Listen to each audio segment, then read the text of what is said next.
हाँ, तो हम बात कर रहे थे guild restriction.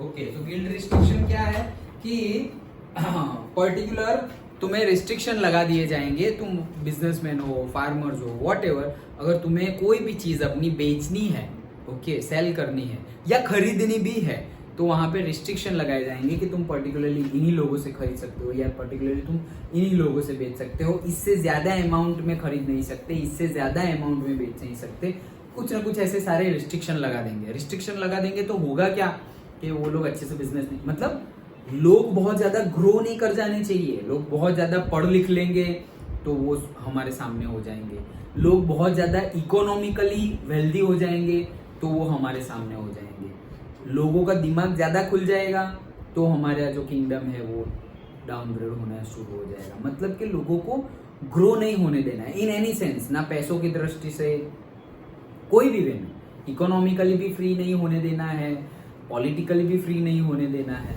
Okay, knowledge wise भी फ्री नहीं होने देना है, हेल्थ के पर्सपेक्टिव से भी उनको इतना भी अच्छा अच्छा खाना मत दे देना कि इतना ज्यादा नरिशमेंट मत दे देना कि वो लोग की बॉडी बहुत अच्छी रहे, लाइक दैट। सब तरीके से, मतलब जानबूझकर सब तरीके से उनको घेरे रखा है लोगों को कि उनके ऊपर डिपेंडेंसी रहना ही पड़े। मतलब लोगों को पता चल गया है कि हाँ अब हमें फ्रीडम चाहिए, इक्वालिटी चाहिए, फिर भी इतने ज्यादा बंधे हुए हैं कि मजबूरी में उनके ऊपर डिपेंडेंसी रखनी पड़े।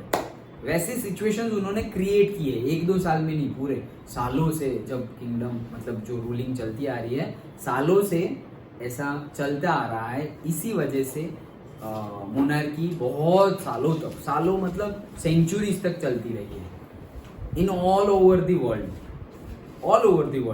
ओके, जैसे कि यहाँ पर भी देखो, जैसे मुगल आए तो भाई 300-400 साल रूल कर दिए, ब्रिटिशर्स आए 200-300 साल रूल कर दिए, उससे पहले जो भी हमारे किंग्स थे।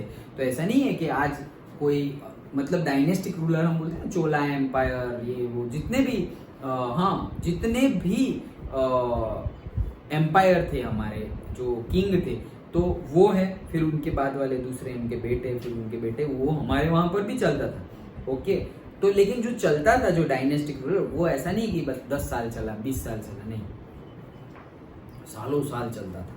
तो वो यहाँ पे हो रहा था। तो गिल्ड रिस्ट्रिक्शन जो थे वो भी रिमूव कर दिए गए। तो देखो, फ्यूडल सिस्टम भी रिमूव कर दिया गया, सर्फडम भी रिमूव कर दिया गया और गिल्ड रिस्ट्रिक्शन को भी रिमूव कर दिया गया। तो ये तो सारे तीनों पॉइंट जो हमने देखे हैं वो अच्छे पॉइंट हैं।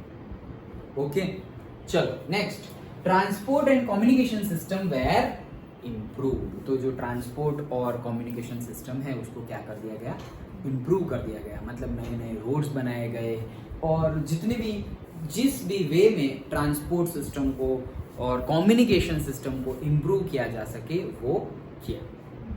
अंडरस्टूड?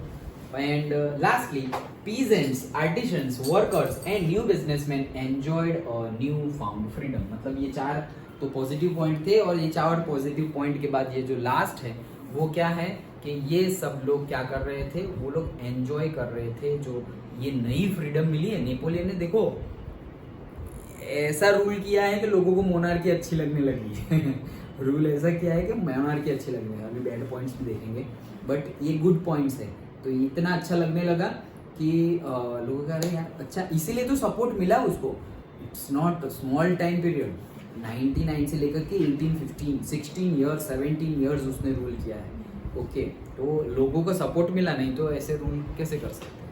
ओके, क्योंकि मोनार्की में क्या होता है, तुम्हारे पास, तुम किंग हो, बहुत सारे किंग तुम्हारे सपोर्ट में है, अड़ोस पड़ोस के सब लोग तुम्हारे सपोर्ट में है, तुम्हारा फैमिली है तुम्हारे सपोर्ट में। ये अकेला रूलर है, अकेला 1 मैन आर्मी है।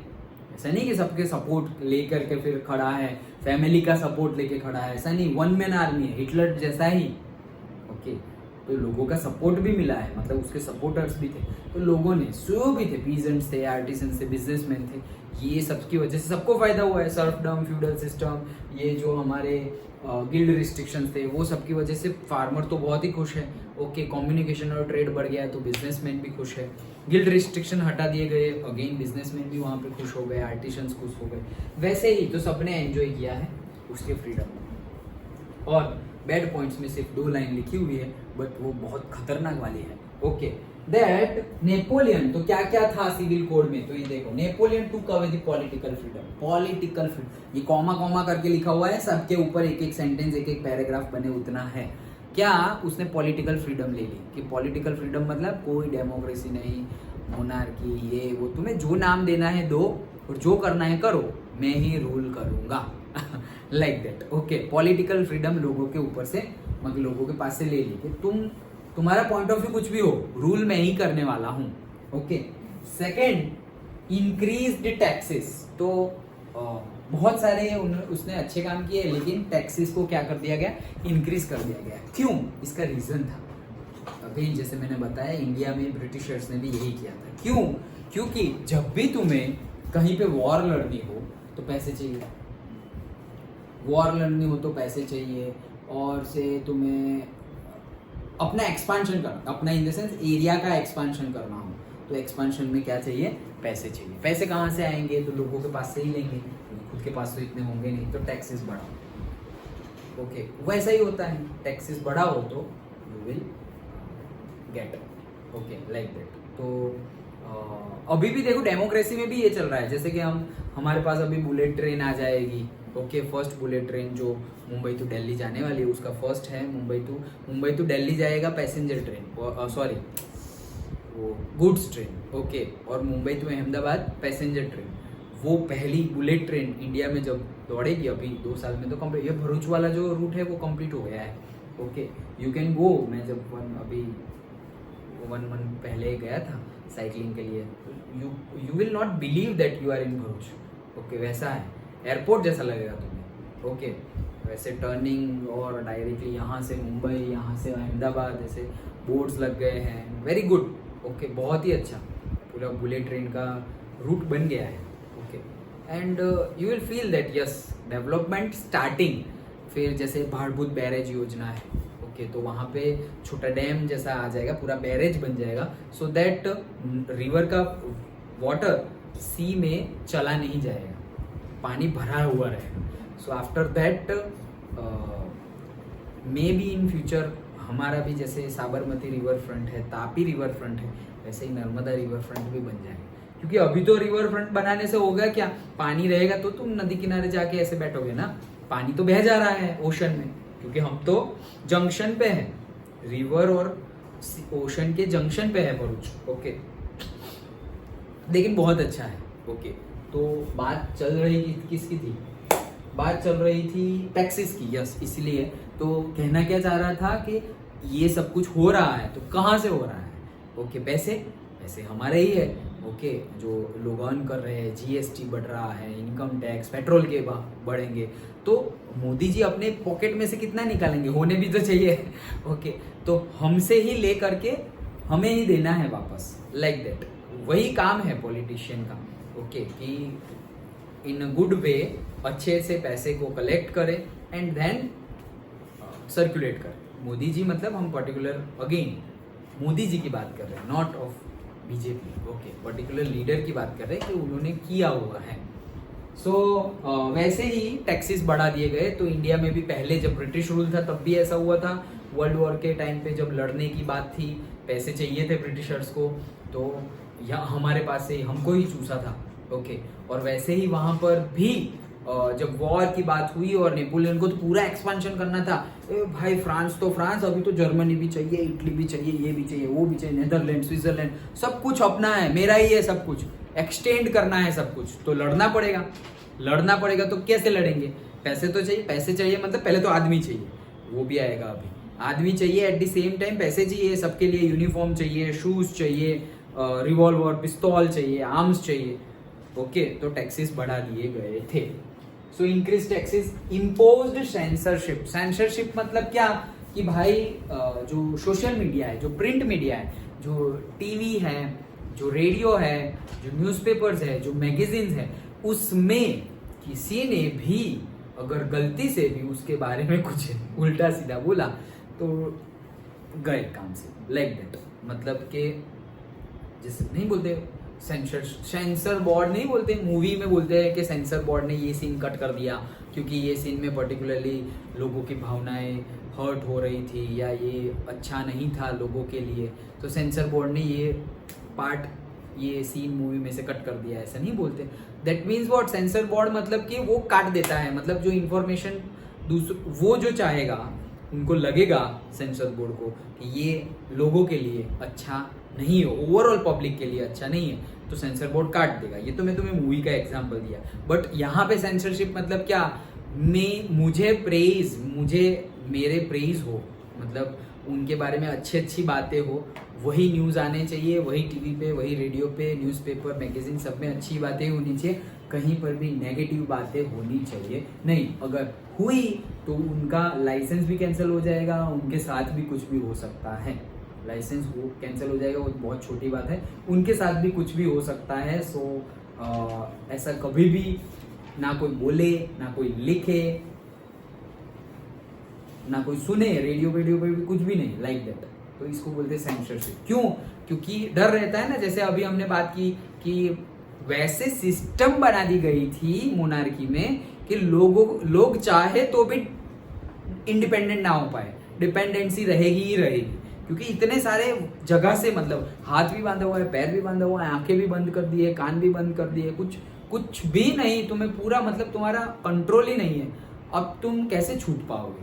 तुम डिपेंडेंट ही रहोगे, भाई पानी लाओ, ये लाओ, वो लाओ, मुझे थोड़ा दिखाई नहीं दे रहा है, आगे चलाओ, पैर भी तोड़ दिए हो, मतलब बांध दिए, चल भी नहीं सकते, कोई धक्का मार दो, ये वो व्हाटएवर, मतलब जस्ट गिविंग यू इल्यूशन और इमेजिनेशन के इतनी तरीके से बांध दिए हैं कि तुम चाहो तो भी इंडिपेंडेंट नहीं हो सकते। वैसे ही यहाँ पे ये डर है क्या, कि अगर सेंसरशिप नहीं रखी, लोग अपने हिसाब से लिखेंगे, अपने हिसाब से छापेंगे, अपने हिसाब से, फिर इतना, अगर रिवॉल्यूशन आया, रिवॉल्यूशन कब आता है?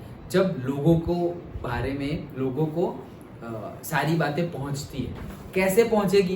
एक दूसरे के बातें कर करके पहुंचेगी, तो सालों लग जाएंगे, और इतना टाइम लगेगा, तब तक तो वो बात भी चेंज हो जाएगी। मतलब अरे नेपोलियन ने टैक्सेस फिर से बढ़ा दिए, अब ये बात फ्रांस में एक बंदा दूसरे बंदे को कान में जाके बोलेगा तो 1 साल लग जाएगा।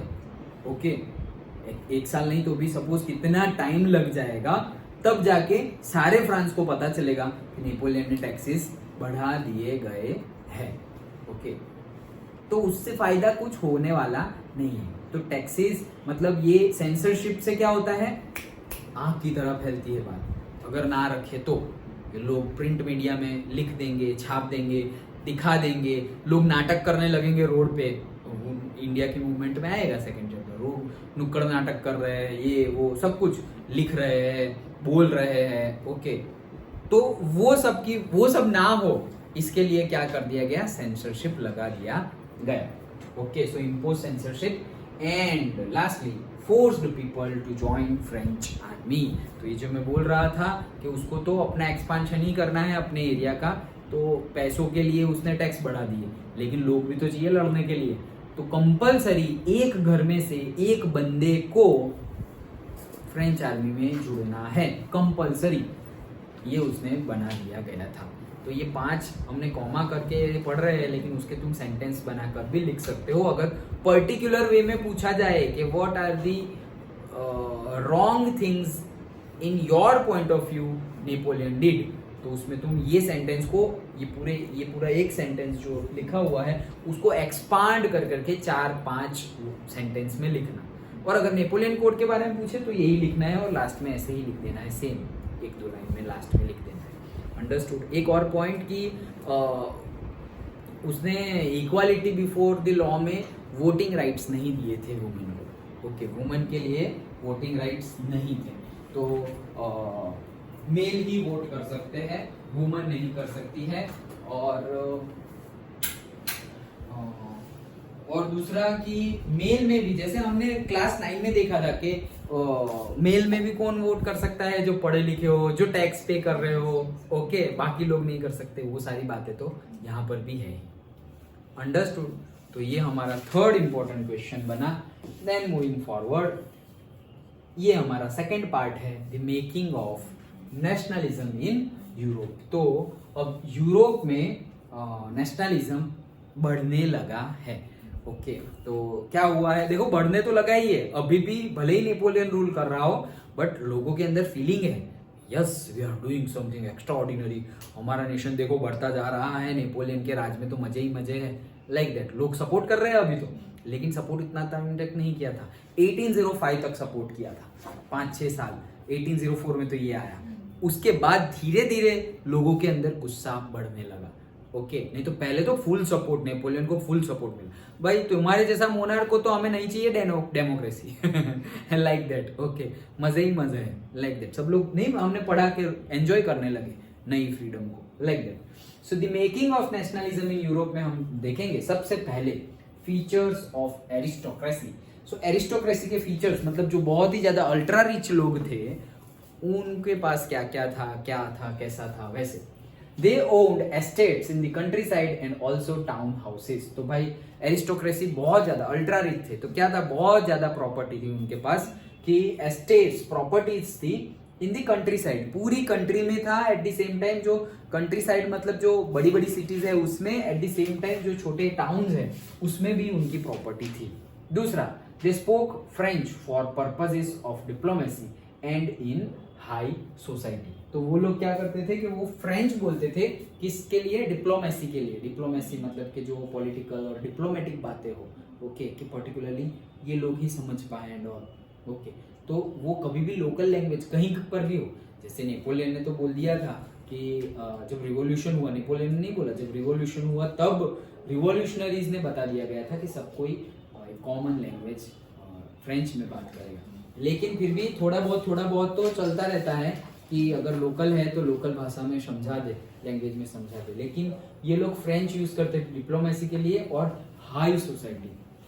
भले ही कोई सामने वाला है वो तुम्हें डिफरेंट लोकल लैंग्वेज में बात करे, लेकिन वो फ्रेंच में ही बात करते थे, बहुत ज्यादा इंपॉर्टेंस देते थे।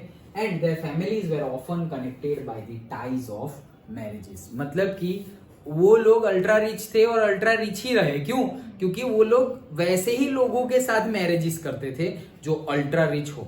मतलब कि जैसे कोई किंग है, ओके, रूल कर रहा है, डायनेस्टिक रूलर है, तो वो अपनी बेटी की शादी या अपने बेटे की शादी, वॉट एवर, ओके, डॉटर और सन, उसके मैरिज भी उन्हीं के साथ करेगा जो वहां पे भी। और ऐसा नहीं, जरूरी नहीं है कि फ्रांस के ही होने चाहिए। सपोज मैं फ्रांस में रूल कर रहा हूँ और फ्रांस में रूल कर रहा हूँ नहीं, मतलब फ्रांस का मैं एरिस्टोक्रेट हूँ, मतलब बहुत ज्यादा अल्ट्रा रिच हूँ, तो भाई कहीं से प्रूशिया, अलग नेशन में चले गए प्रूशिया में, और प्रूशिया का किंग, तो वो पहले चलो मैरिज करते हैं तुम्हारी डॉटर और मेरे सन का, ओके, तो उनकी प्रॉपर्टी इतनी बड़ी और इनकी प्रॉपर्टी कितनी ज्यादा प्रॉपर्टी हो गई। तो हमेशा वो लोग ऐसे ही ढूंढते थे। ओके, तो हुआ क्या कि उनका जो कनेक्शन है, उनका जो फैमिली है और पूरी की पूरी हम क्या बोलते हैं जनरेशन है, वो जनरेशन कभी चेंज हुई ही नहीं। वो अल्ट्रा रिच से अल्ट्रा रिच ही होते गई, कभी डाउन हुई ही नहीं। ओके, कभी ऐसा नहीं कि हाँ लव मैरिज हो गए, कोई नीचे कोई दूसरी कास्ट में चला गया, कोई ये कर दिए वो कर दिए, ऐसा कुछ नहीं। पैसों के लिए, और लोग खुशी खुशी, ऐसा नहीं कि फोर्सफुली उनके ऐसे मैरिजेस करवाते थे, लोगों को भी वही चाहिए था। अभी भी ऐसे तो बहुत कुछ है, जैसे कि हम अभी अपनी सोसाइटी में बात करें मैरिजेस की, तो क्या होता है, मतलब जनरली एटलीस्ट हम क्या देखते हैं, या तो हमारा जो लेवल है सोशल लेवल उतना ही लेवल हो, या उससे अच्छा होगा तो चलेगा, बट हम उससे नीचे का तो नहीं देखते। एक्स्ट्रा ऑर्डिनरी केस में अलग केस है कि भाई कोई बॉय है, कोई गर्ल है, and they are so long for together, and अभी जो चल रहा है जैसे लव मैरिज और तो वो लोग एक दूसरे के साथ रहना चाह रहे हैं, एंड अगर पेरेंट्स की परमिशन है तो वो लोग साथ रह रहे हैं, तो फिर हो सकता है कि कोई भी एक उनके लेवल का ना हो, शायद नीचे लेवल का भी हो, बॉय या फिर गर्ल, ओके, ऐसा हो सकता है। वो केस की बात नहीं कर रहे, लेकिन जनरल केस में अगर पेरेंट्स अगर सोचे कि अपने बेटे की या बेटे की शादी कहाँ करवाएंगे, तो जनरली क्या सोचेंगे, थोड़ा इक्वल लेवल होना चाहिए। ओके, सो वैसे ही यहाँ पर भी वैसा ही सोचते थे, अंडरस्टूड। ओके, वैसे कितना भी सोचो कुछ हो, वो जो होना है वही होता है। ओके, तो ये एरिस्टोक्रेट्स के 3 पॉइंट्स हमने देखे, just to have the idea कि एरिस्टोक्रेट्स के पास क्या क्या था, तो उसके पास प्रॉपर्टी बहुत थी, वो हर जगह फ्रेंच बोलते थे और वो लोग अल्ट्रा रिच ही थे और मैरिजेस के मतलब कि they often connected by the ties of marriages, मतलब कि एक पर्टिकुलर कम्युनिटी, मतलब जो एक एरिस्टोक्रेट्स है वो दूसरे एरिस्टोक्रेट की फैमिली से मैरिज कर दिए तो दोनों फैमिली और रिच होती गई, वो कभी भी डाउनग्रेड होगी नहीं। अब आ जाता है लिबरल नेशनलिज्म। तो ये क्वेश्चन अगेन वापस आ सकता है, नॉट मतलब इम्पोर्टेंट तो है ही, क्वेश्चन आ सकता है, बट जो हमने इससे पहले जो 3 क्वेश्चन देखे थे, एक तो फिगर का, प्रिंट का, फेडरिक सोरियो की प्रिंट, फिर दूसरा रिवॉल्यूशनरीज ने क्या स्टेप्स लिए फ्रेंच रिवॉल्यूशन के बाद, और थर्ड नेपोलियन सिविल कोड, और से civil code, Napoleon code, 1804, whatever you name it, वो 3 जितना नहीं बट यस इंपॉर्टेंट तो है, ओके, लेकिन वो 3 का लेवल अलग है, चांसेस ज्यादा है पूछने के, ओके। तो लिबरल नेशनलिज्म, लिबर्टी मतलब क्या, freedom, liberty freedom both are synonyms, so जो लिबर्टी को फ्रीडम को माने, इक्वालिटी माने, उन्हीं को वो लोग को क्या बोलेंगे, liberals, okay. For the new middle classes, liberalism stood for the freedom for the individual and equality of law before the law. तो भाई जो नया मिडिल क्लास था उनके लिए ये लिबरलिज्म क्या था, तो लिबरलिज्म था कि फ्रीडम फॉर इंडिविजुअल, सबके लिए फ्रीडम हो एंड सबके लिए रूल एक हो, इक्वालिटी बिफोर लॉ, मतलब लॉ के सामने सब कोई सेम है। Second, liberalism had stood for the end of autocracy and clerical privileges, मतलब कि लिबरलिज्म की फीलिंग जितनी बढ़ती गई, तो लिबरलिज्म की आइडियोलॉजी जितनी बढ़ती गई, उससे हुआ क्या, एरिस्टोक्रेसी का क्या हो गया, एंड हो गया। क्यों? क्योंकि लिबरलिज्म में लोग क्या मानते थे कि सबके लिए इक्वल राइट्स होने चाहिए, लॉ के अकॉर्डिंगली सबको इंडिविजुअली फ्रीडम मिलनी चाहिए, individually you are free and all are equal before the law, तो वो तो एरिस्टोक्रेसी में नहीं था, और ये लोग बढ़ गए तो एरिस्टोक्रेसी का क्या हो गया, एंड हो गया, ओके।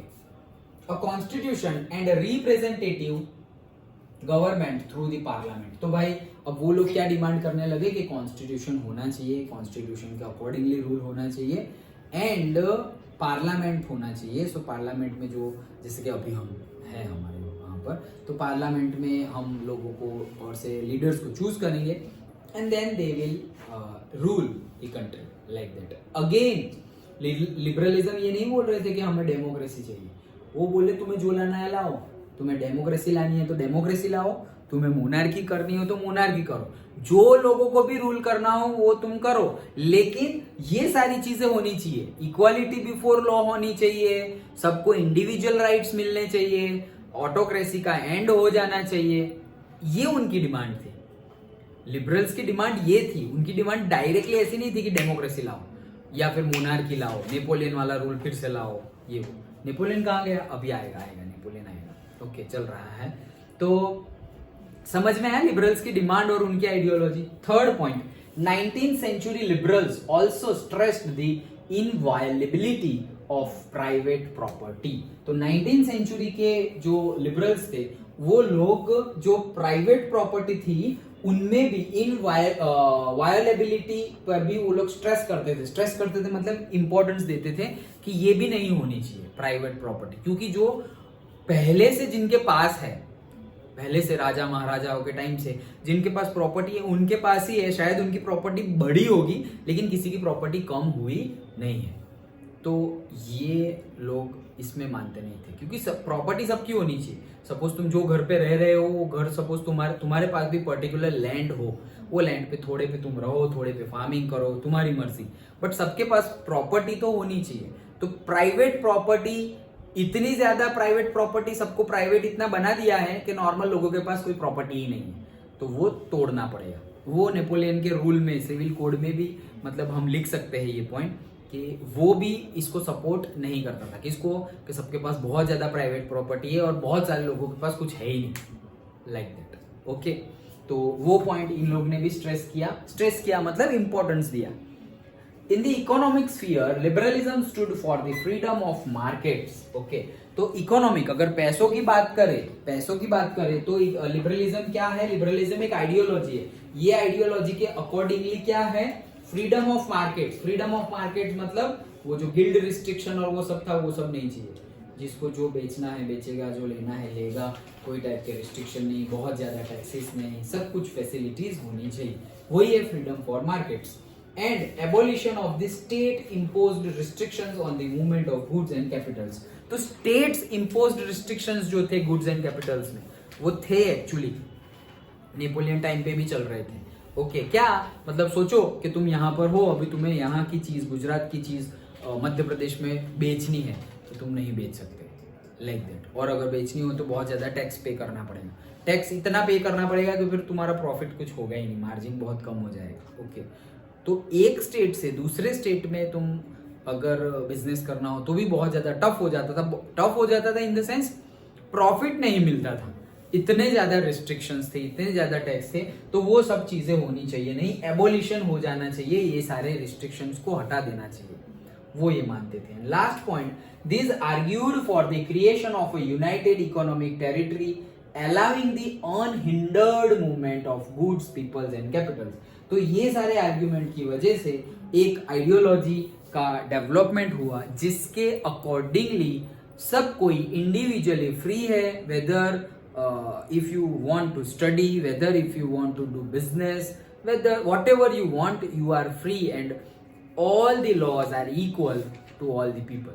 Okay, तो ये इसका डेवलपमेंट हुआ। तो वही चीज बता रहे हैं कि यूनाइटेड इकोनॉमिक टेरिटरी बनी, एक रीजन, टेरिटरी मतलब पर्टिकुलरली रीजन ऐसा बन गया कि वहां पर अनहिंडर्ड, मतलब कि ये जो ग्रोथ है वो अनहिंडर्ड है, मतलब कभी भी ऐसे कम नहीं होगी, वैसी ग्रोथ मिलेगी। किस चीज में? मूवमेंट ऑफ गुड्स, मतलब जो सामान की अदला बदली हो, एक्सचेंज ऑफ गुड्स, जो लेन देन ट्रेड कर रहे हैं हम उसको एक्सचेंज ऑफ गुड्स। पीपल, लोगों को अगर जाना हो, ट्रैवलिंग करना हो तो टैक्स पे करना है, ये वो सब भी नहीं। पीपल को अगर एक्सचेंज हो गया, ओके, सो पीपल का एक्सचेंज हो वो भी, ओके, गुड्स का एक्सचेंज हो वो भी, सारे ही एक्सचेंज को क्या है कि मतलब इंपॉर्टेंस मिलना चाहिए और फ्रीडम मिल जानी चाहिए। तो ये सारे पॉइंट्स हमने देखे। किसमें देखे?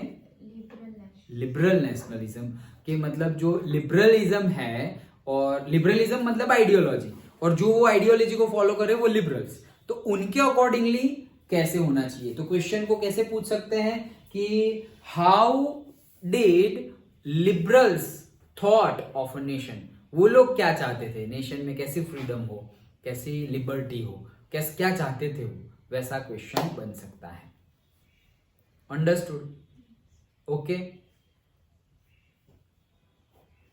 पक्का पता चला? अंडरस्टूड? तो अब क्या करें, अब थोड़ा वेट करते हैं। एक बार तो हमारा वीडियो बंद हो गया, अभी ये दूसरी बार थोड़ा इंटरप्शन है।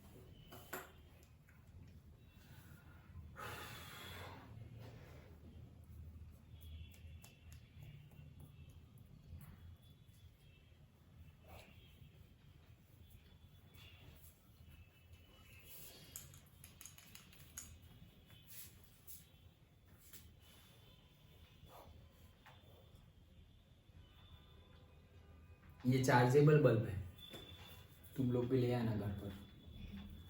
ये ब्लिंकिंग क्यों कर रहा है?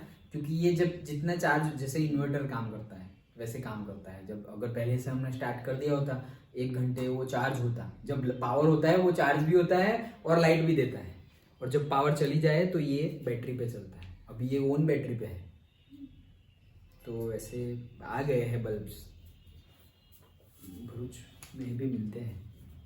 सो पढ़ाई में तुम्हें काम आए, अगर कभी रात को चला जाए पावर तो एटलीस्ट ये बल्ब हो, तो ऐसे मोबाइल की बैटरी से ना पढ़ना पड़े। ओके, और नॉमिनल अराउंड 350-450 का आता है एक।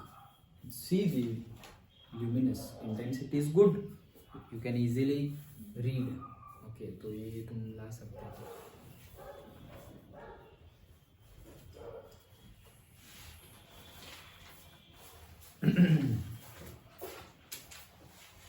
तो इसके बाद जो है वो इसके बाद जो है एक टॉपिक आएगा जो ज़ोल्वेरिन का पूरा एक ग्रुप बना। ओके, एक just like you can say Zollverein in the sense एक बॉडी बनी। ओके, तो वो बॉडी के लिए उन्होंने जो रूलिंग के लिए जो आइडियोलॉजी बताई, एंड देन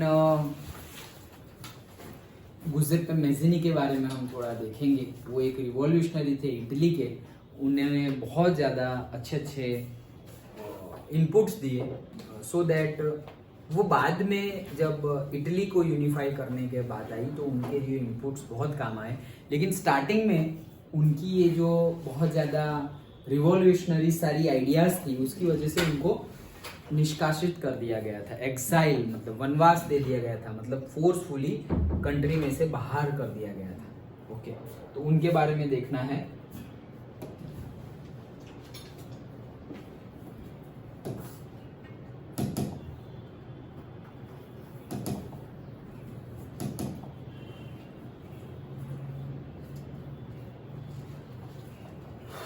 हाँ, सो ये हमने देखा।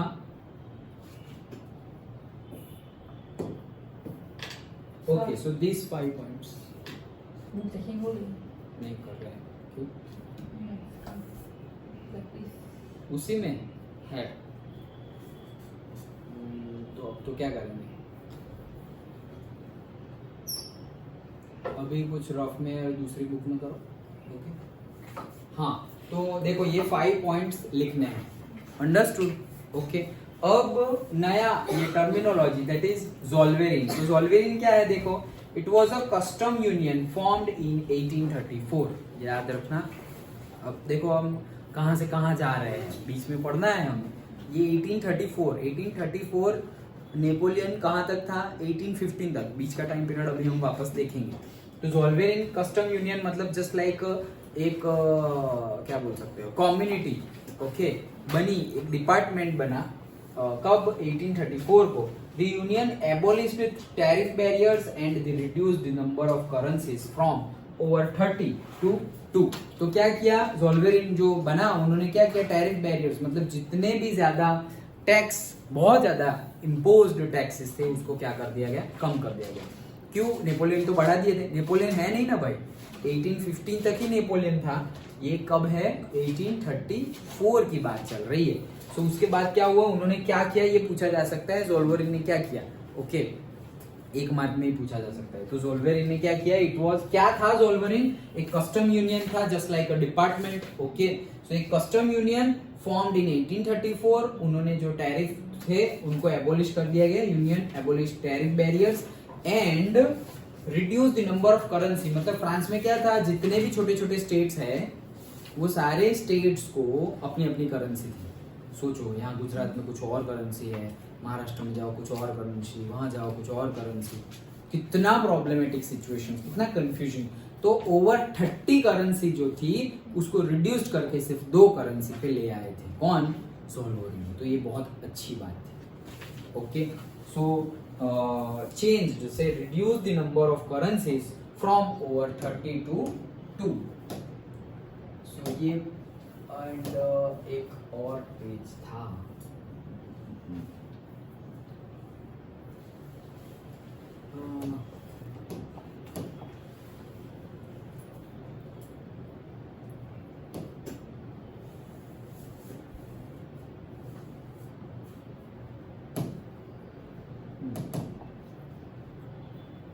हाँ देखो, तो अब हमने देखा कि नेपोलियन कब तक था?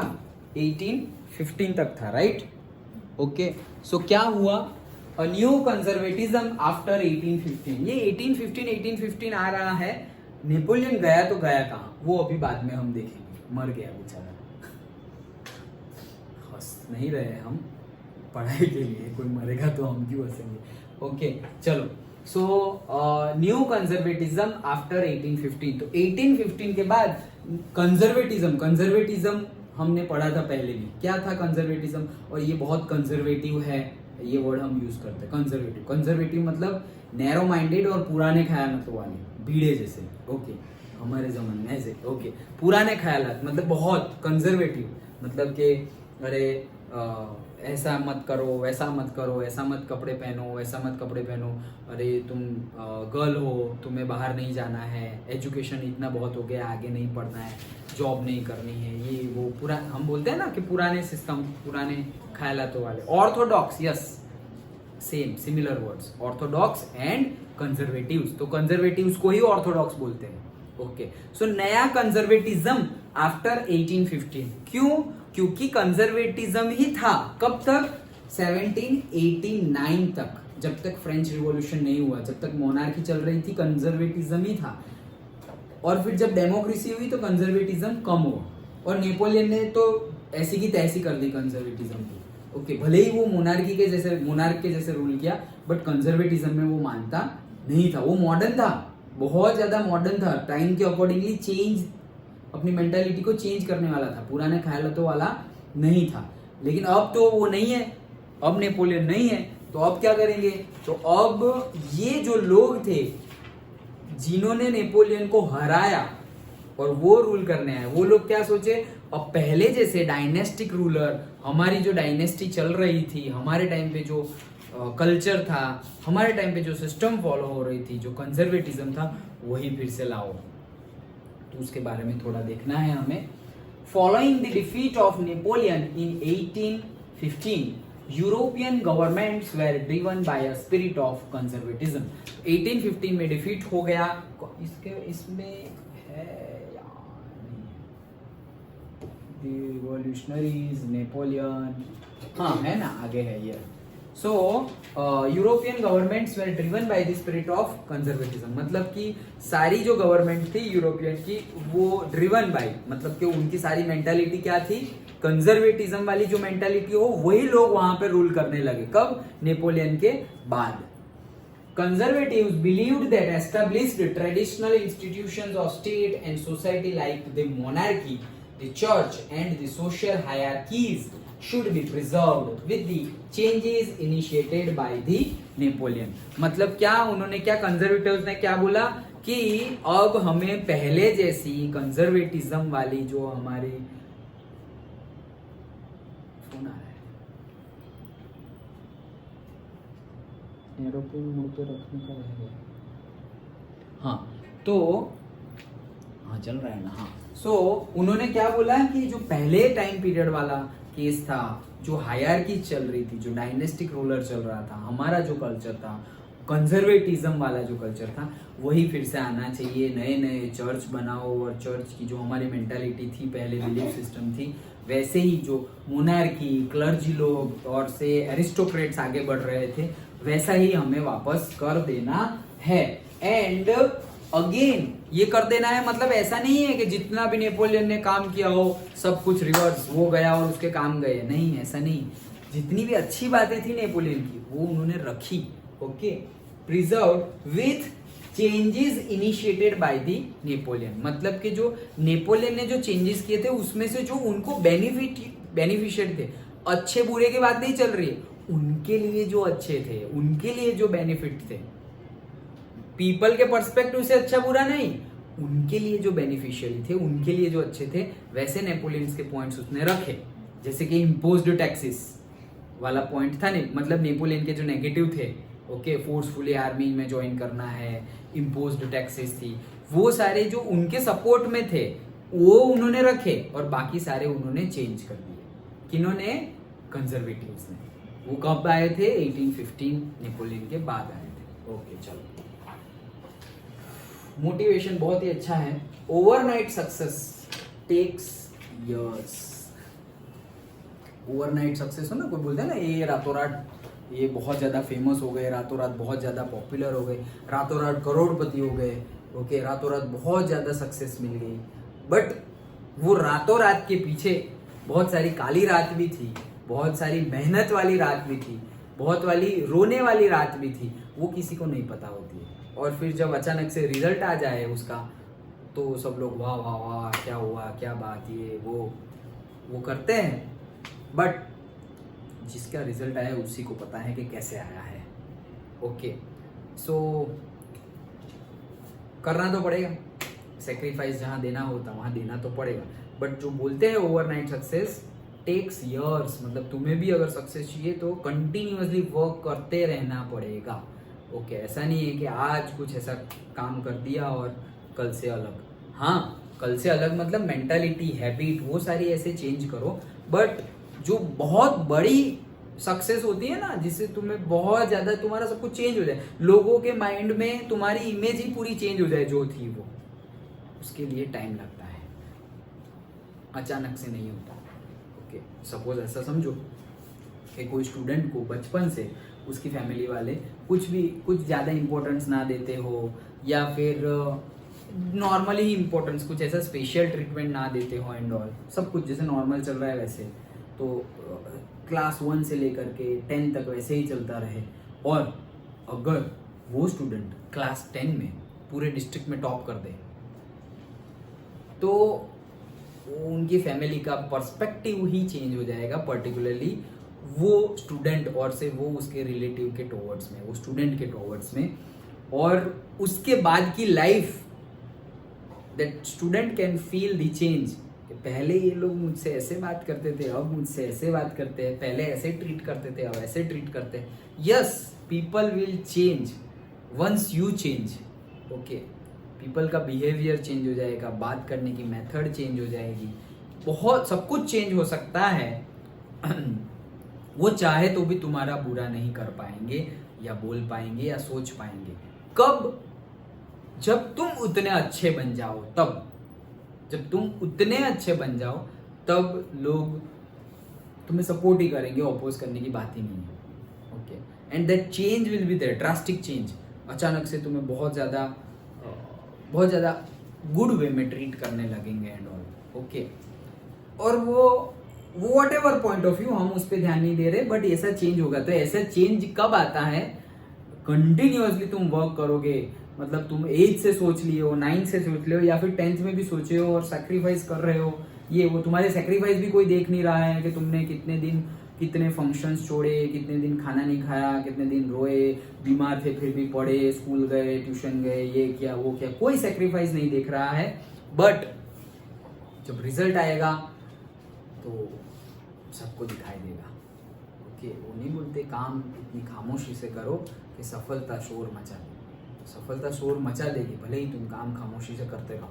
ओके, फिर किसी को बताने की जरूरत नहीं पड़ेगी कि मेरा ये रिजल्ट आया है, और तुम्हारे पेरेंट्स को भी किसी को बोलने की जरूरत नहीं पड़ेगी कि मेरी बेटी के इतने परसेंटेज आए, मेरे बेटे के इतने परसेंटेज आए हैं। वो सामने से ही बोलेंगे, अरे क्या ऐसा सुना कि तुम्हारी बेटी ने इतने परसेंटेज लेके आए हैं, तुम्हारे बेटे ने ये किया है, सामने से कॉल आएगा, हाँ सही बात है, लाइक दैट। जस्ट इमेजिन, वो इमेजिन, सिर्फ इमेजिन करो, आने की बात तो बाद में, सिर्फ इमेजिन करो कि सपोज तुमने डिस्ट्रिक्ट टॉप किया है। जस्ट इमेजिन, तुमने भरूच डिस्ट्रिक्ट में तुमने टॉप किया है, सारी स्कूल में जितने भी मार्क्स आए सब में सबसे ज्यादा मार्क्स तुम्हारे आए हैं। जस्ट इमेजिन, अपने लेवल को भूल जाओ, इमेजिन कि तुम हो डिस्ट्रिक्ट टॉपर, एंड तुम्हारा टीवी चैनल पे इंटरव्यू आया है, न्यूज़पेपर में तुम्हारा जो आर्टिकल आया है, एंड योर पेरेंट्स वो देखेंगे, उसकी तो मतलब उनकी तो हैप्पीनेस का मतलब कोई लेवल ही नहीं है अभी हम सोच सकते। ओके, फिर तुम रिलेटिव से फोन आएगा कि अच्छा ये इंटरव्यू आया है, ये तो कब कैसे इतना अच्छा पढ़ती थी, कितनी मेहनत की, कितने घंटे पढ़ती थी, ये वो ऐसे सब रिसर्च करना शुरू हो जाएगा। जस्ट इमेजिन, बट वो रातों रात नहीं होता, इट टेक्स इयर्स। ओके, बहुत क्यूमुलेटिव बोल रहा हूँ, क्यूमुलेटिव, बहुत ज्यादा क्यूमुलेटिव, मतलब सारी ऐड होती रहती है मेहनत, तब जाके इतना, मतलब नहीं बोलते कि वो जो स्टैचू बना रहे हो, अगर कोई स्टैचू बनाने वाले हो, वो कब से ऐसे पत्थर तोड़ रहा है, पूरा एक स्टोन है। ओके, 1 स्टोन स्टैचू जो होती है, ओके, भगवान की मूर्ति जो होती है, ओके, 1 स्टोन मतलब एक ही स्टोन में से बनाई हुई। तो ऐसे पहले अगर देखोगे तो ऐसे ही आड़ा टेढ़ा ऊपर नीचे कुछ भी रॉक है। अब रॉक को वो काव कर रहा है जो, ओके, तो तोड़ रहा है, पता ही नहीं चलेगा, पूरा के आधा बन जाए ना, उसके बाद भी पता नहीं चलेगा कि वो बना क्या रहा है। आधा बना दिया है फिर भी, ओके, तोड़ते रहो, कुछ पता नहीं चलेगा, टूटेगा ही नहीं। कितना तो मारोगे ना, स्टार्टिंग में तो क्या होगा, मारा, टूटेगा ही नहीं। 10 बार मारा ना, फिर भी वो रॉक टूटा नहीं जो तुम्हें तोड़ना था। 11वीं बार मारोगे ना तब जाके वो टूटेगा। तो इसका मीनिंग ये है कि वो जो 10 बार मारा था वो वेस्ट गया नहीं, वो 10 बार से वो उतना वीक हुआ जिससे कि 11th टाइम में वो टूट पाया। कभी भी मेहनत बेकार नहीं जाती, हमें दिखता है कि बेकार गई लेकिन बेकार जाती नहीं है। सो लास्ट स्ट्रोक में जब टूटता है तो वो पावरफुल स्ट्रोक था, 11th वाला ही पावरफुल स्ट्रोक था ऐसा नहीं है, वो पहले वाले स्ट्रोक भी जरूरी थे। क्रिकेट मैच खेले तो लास्ट बॉल पे 6 मार दिया, उसकी वजह से जीते। एक बॉल में 6 रन चाहिए थे और 6 मार दी, 6 रन हो गए, जीत गए। तो सिर्फ वो 6 रन की वजह से नहीं जीते, उसके पहले पूरी 50 ओवर्स की मैच 300 बॉल में से 299 बॉल्स खेले थे, तब जाके लास्ट बॉल पे 6 मारी। वो 299 बॉल्स नहीं खेलते तो वहां तक पहुंचते ही नहीं, तो लास्ट की तो बात ही नहीं। वहां पहुंचते तो करते ना, वहां पहुंचते ही नहीं तो। सो कभी भी मत सोचो कि तुम्हारी जितनी भी मेहनत हो वो वेस्ट हो गई है, क्योंकि रिजल्ट कभी कभी अप्स एंड डाउन होते रहते हैं। स्कूल में, ट्यूशन में, तुम्हारे खुद के एनालिसिस में रिजल्ट अप एंड डाउन होते रहेंगे। दैट डज नॉट मीन कि हम गोल छोड़ दे या फिर हम अवेयर ना रहे, होता रहता है अप्स एंड डाउन्स, बट वो काउंट होगी, वो मेहनत भी काउंट होगी, भले ही मार्क्स नहीं आए लेकिन काउंट होगी। ओके चलो, सो नेक्स्ट है अपना ट्रीटी ऑफ वियना। ओके, तो यहां पे खत्म होती है नेपोलियन की बात। कैसे? देखो, in 1815 representative of the European powers के representative, okay, one man army था और अकेले हरा सके वैसा भी नहीं था। चार कंट्री को इकट्ठा होना पड़ा अकेले नेपोलियन को हराने के लिए। ओके, 4 कंट्री को इकट्ठा होना पड़ा अकेले नेपोलियन को हराने के लिए।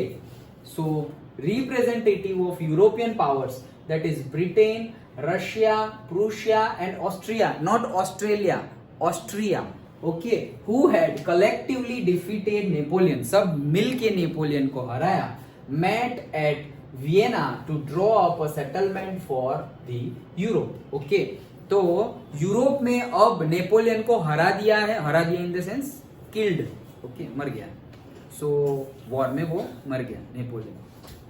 उसके बाद अब कैसे रूल करना है, क्या रूल करना है, पर्टिकुलरली फ्रांस में और पूरे यूरोप में, क्योंकि वो तो फ्रांस में रूल कर रहा था नेपोलियन तो, लेकिन सिर्फ फ्रांस में नहीं था, वो तो अपना एरिया बढ़ाता ही जा रहा था। जर्मनी में थोड़ा चला गया, थोड़ा यहाँ चला गया, वहां चला गया, सब जगह जा रहा था और लोगों को डर लग रहा था, भले ही वो कम क्वांटिटी में जाए लेकिन लोगों को डर लग रहा था। ओके, तो फ्रांस में कैसे रूल होगा, पूरे के पूरे यूरोप में कैसे रूल होगा, वो डिस्कस करने के लिए मीटिंग हुई।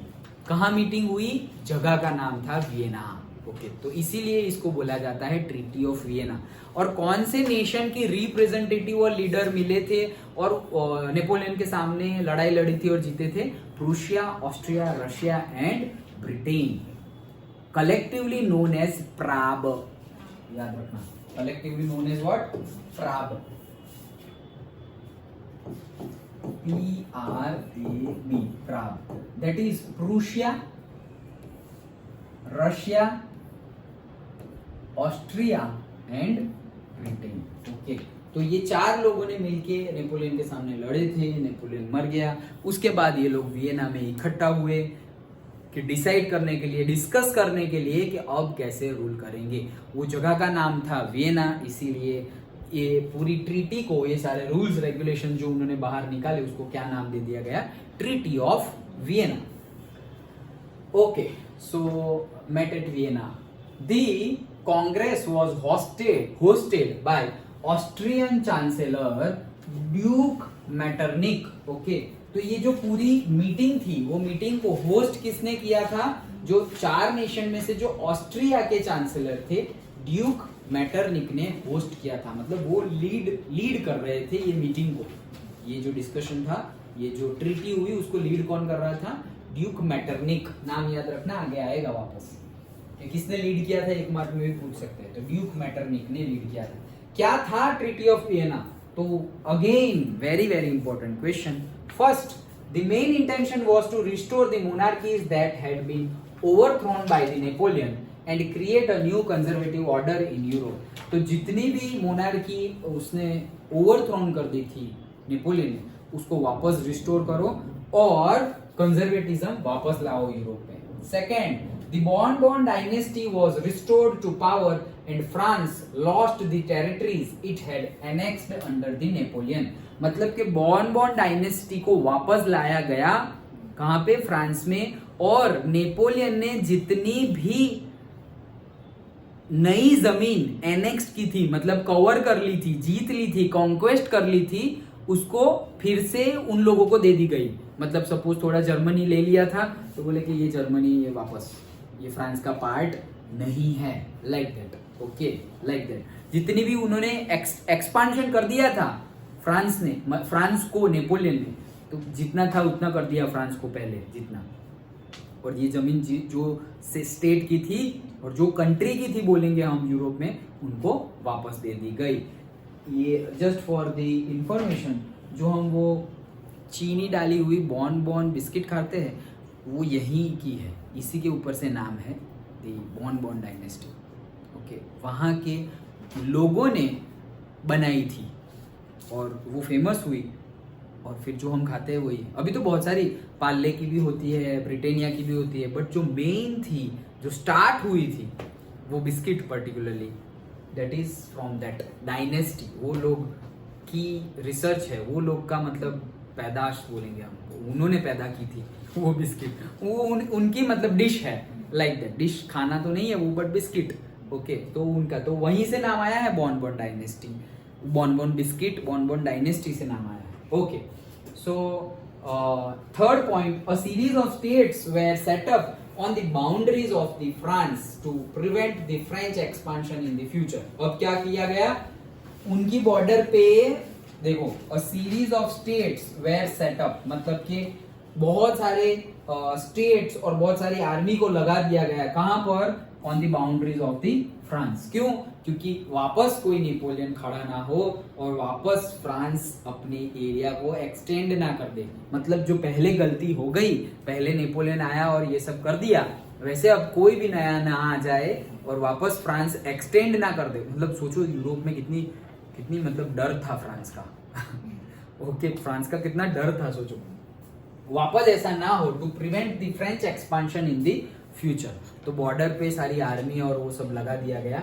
Thus, Kingdom of Netherlands, which included Belgium, was set up in the north, and Genoa was added to the Piedmont of in the south। मतलब ये जो फ्रांस है, फ्रांस के नॉर्थ में किंगडम ऑफ नेदरलैंड्स, ओके, जिसके अंदर Belgium आ जाता है, उसको बना दिया गया। मतलब कि उनकी ऑफिस और से वही एकदम नॉर्थ में, तुम अगर हम वो जो पहले वाला हमने पावर शेयरिंग वाला देखा तो तुम देख सकते हो, यहाँ पर भी मैप में शायद गिवन होगा।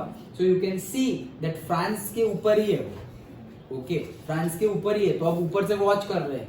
थोड़ा भी अंदर आने की ट्राई की, अपनी बॉर्डर एरिया से बाहर आने की ट्राई की उन्होंने, तो वॉर डिक्लेयर हो जाएगी और फ्रांस को वापस जो भी आ रहा है उनको मार दिया जाएगा। तो नॉर्थ में kingdom of Netherland that is Belgium, उनका सेटअप कर दिया गया, और साउथ में दी Piedmont in the south. Okay, वो कौन सा था, जिनोआ, मतलब जिनोआ वहां पे बना दिया गया। जिनोआ मतलब सिटी का नाम है, तो वो केयर कर रही थी कि फ्रांस वापस एक्सटेंड ना करे। पिडमोंट का मीनिंग होता है पर्टिकुलरली, जैसे कि ऐसा समझो कि यहाँ तक लैंड है और यहाँ ऐसे एक स्लोपी एरिया बना दिया गया, मतलब यहाँ से ऐसे जैसे ही कोई आएगा पता चल जाएगा, लाइक दैट। स्लोपी रीजन मतलब ऐसा है, तो यहाँ पर पर्टिकुलरली इतना बड़ा एक ऑफिस जैसा बना दिया गया है, या पर्टिकुलरली एक जो वो स्लोप जो है, वो एरिया जो है उसको रिस्ट्रिक्ट कर दे, वैसे क्या वैसा ही ना चलते रहे, पता चल जाए कि यहाँ से कोई आ रहा है। ओके, पर्टिकुलरली आर्मी आ रही हो, कोई एक बंदा आ रहा है, ऐसा नहीं, बहुत सारे लोग एक साथ अगर अटैक करें पता चल जाए। तो फ्रांस के ऊपर नेदरलैंड, किंगडम ऑफ नेदरलैंड, और नीचे जिनोआ को रख दिया गया। But the German confederations of 39 states that had been set up by the Napoleon was left untouched। मतलब कि जर्मनी जो कंट्री है उसमें डिफरेंट ग्रुप्स बना दिए गए थे जर्मनी में, डिफरेंट स्टेट्स के। किसने बनाए थे, नेपोलियन ने। उसमें कोई चेंज किया गया नहीं, गलती से भूल गए वो लोग, छोड़ दिया गया ऐसा नहीं है। ओके, उन लोग ने ध्यान नहीं दिया, और इसी की वजह से फिर जर्मनी और इटली सबसे पहले इंडिपेंडेंट हो गए। Okay, but the German confederations of 39 states had been set up by the Napoleon was left untouched। मतलब जो जर्मन कॉन्फेडरेशन था, वो जो पूरा ग्रुप था, कंट्री मतलब जर्मन, मतलब जो जर्मनी बोले वो जर्मन ऐसे था ना पहले, क्योंकि कंट्री तो कुछ स्पेसिफाई नहीं था कि यहाँ तक की कंट्री, लेकिन यहाँ तक के लोग जर्मनी बोल रहे हैं, यहाँ तक के लोग फ्रेंच बोल रहे हैं। तो जो कॉन्फेडरेशन मतलब जो ग्रुप बना दिया गया था, वो ग्रुप को अनटच रखा गया, मतलब उसमें कोई भी चेंज किया गया नहीं। तो ये हुआ था ट्रिटी ऑफ वियना में। अंडरस्टूड? पता चला 4 कंट्री मिलके नेपोलियन को हराया। ड्यूक मैटरनिक ने वो जो मीटिंग थी उसको होस्ट की थी, ओके, वियना में। और फिर कैसे रूल करेंगे, तो स्टार्ट किया था कि पहले जितना भी नेपोलियन ने लाए थे, मतलब नेपोलियन जो भी हटा दिया था सब कुछ, उससे पहले जो मोनार्की थी वो मोनार्की रूल वापस लाएंगे, कंजर्वेटिज्म इन यूरोप फिर से लाएंगे। देन हमने देखा कि बॉर्बन डायनेस्टी फ्रांस में वापस ला दी गई, और फ्रांस की बॉर्डर पे पर्टिकुलरली केयर रखी गई कि वो लोग वापस अपना एक्सपेंशन ना करें। वो एक पॉइंट है, series of states were set up, okay, army बना दी गई, टीम बना दी गई, वो 3rd पॉइंट। और उसी के रिलेटेड 4th और 5th पॉइंट है कि 4th पॉइंट है क्या कि 5th भी उसी के रिलेटेड बोल सकते हैं। ये जो series of states were set up, तो सेटअप में क्या किया, the kingdom of Netherland upper side में नॉर्थ में, और Genoa in the south. Okay, तो वो एक पर्टिकुलर टीम बना दी गई, जैसे ही फ्रेंच एक्सपेंशन करना कुछ शुरू करे तो पता चल जाए। And last but not the least, German federation था 39 स्टेट्स का, नेपोलियन ने बनाया था, उसको अनटच रखा गया, उसमें कोई चेंज किया गया नहीं। ये थी पूरी की पूरी ट्रीटी। अंडरस्टूड? तो इसके बाद आई थिंक कि तुम्हारी एग्जाम में इसके बाद सिर्फ ये जो छोटा सा पॉइंट है रिवोल्यूशनरीज, और उसमें भी गुज़ेप्पे मेज़ेनी ने क्या क्या किया था, उतना कंसीडर करेंगे एग्जाम में, आई थिंक। ओके, अगर इसके आगे चलाए तो हम भी आगे जाएंगे, अदरवाइज यहाँ तक रखेंगे, and then we will move to the chapter number 3 of maths tomorrow. हाँ, पार्ट 3 तक आएगा, बता दिया है। ओके, तुम्हें बताया है कितना आएगा, नहीं बताया है? ओके, तो पार्ट 3 में हाँ थोड़ा बहुत हमारा जो भी होगा हम डिस्कस कर लेंगे। अंडरस्टूड? ओके, ठीक है, चलो तो आज इतना रखते हैं, कल इतना कंप्लीट करेंगे, आगे देखना हो तो आगे, और 3rd स्टार्ट करना, 3rd मैथ्स भी लेके आना, लेके तो आए ही रहे हो।